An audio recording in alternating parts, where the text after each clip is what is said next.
Suzanne, you've been recognized among the most spiritually influential people living today. In fact, you just won a major award from your peers. And I wanted to frame a question to you like this. You are now displaying leadership through this spiritual journey that you've been on and the way that you're helping people. How does leadership differ for you now compared to your days of being a leader in the military? What a great question, John.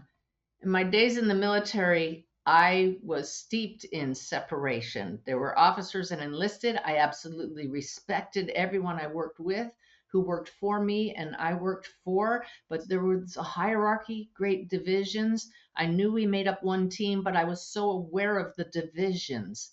Today, it's wholeness. It's all about how can we work and flow together.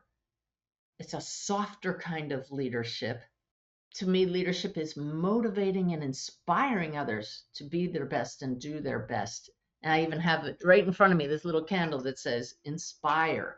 That's the mission, to allow people to feel what's already within them and bring it out.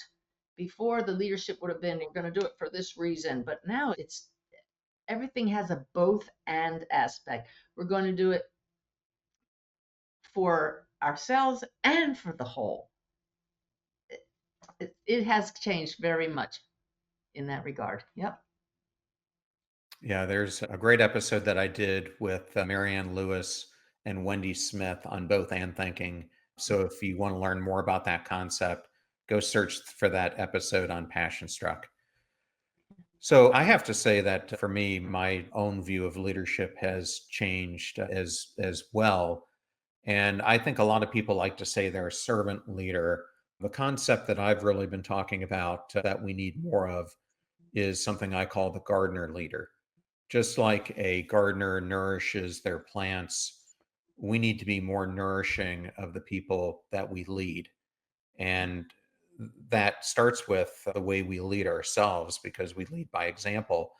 But it also means that we've got to get out of the way of the people who work for us.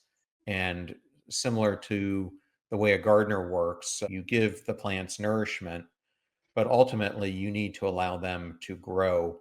And I think the only way you let people grow is they've got to make mistakes just like we did as kids. They have to learn, but they need to be allowed to be creative. And I think that is a complete missing element in so much of the workforce that we have today.